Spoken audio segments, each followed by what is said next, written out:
On the evening of October the 14th last year, Nigerian student Latifa Ibrahim, whose name we have changed to protect her identity, was on her way back to her off-campus lodge when 5 armed men abducted her along with 2 of her classmates in northern Nigeria's Gandu community. She says she could hear the struggles and screams of her friends as they were apparently raped by the kidnappers. They actually did it in front of us, though our faces were covered. We were beaten there and were not treated nicely. She says she was lucky to be spared by the rapists. The incident was reported to the police and school authorities. The trio were released 4 days later after their families separately paid ransoms. Ibrahim's family paid 5 million naira, or about $3,400, to the abductors for her release.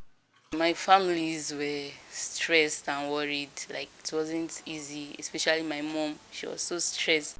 Kidnapping for ransom is one of the major insecurities bedeviling Africa's most populous country amid the worsening economic crisis.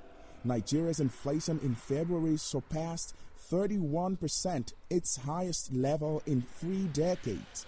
Analysts say hostage taking by bandits is money-driven and that victims are mostly released once a ransom is paid. The Nigerian risk consulting firm SBM Intelligence said it has recorded 4,700 cases of abductions, mainly by militants and armed bandits, since President Bola Tinubu took office last May. Thousands more have been displaced from their homes by the violence. Nigerian security forces are also struggling to control a 14-year-long insurgency by the Boko Haram and the Islamic State West Africa province extremist groups, deadly communal clashes as well as separatist violence.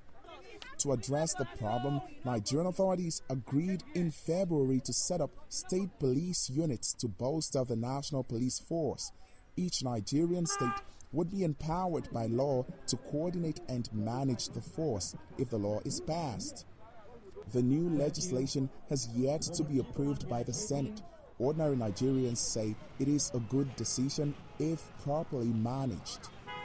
The people who constitute the police force are members, they are the local people of that area.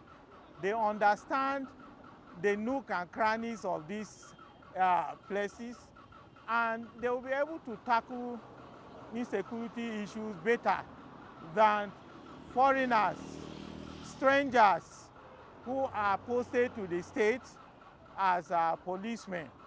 They will pick people from that area.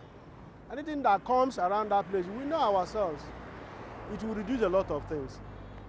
But the good thing, the worst thing will be that the politicians will hijack it,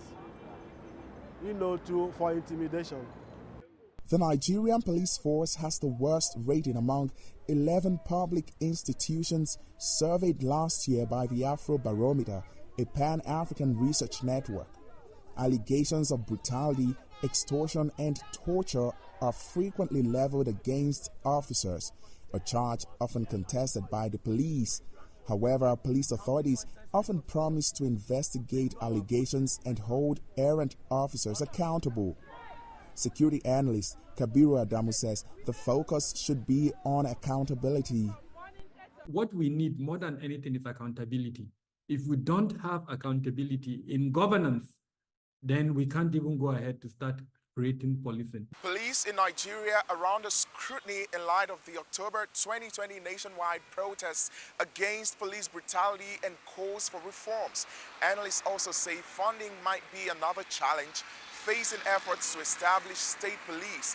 However, the Nigerian parliament says it is reviewing opinions from civil society groups and citizens before passing a law that establishes state police. Timothy Obiezu, VOA News, Abuja, Nigeria.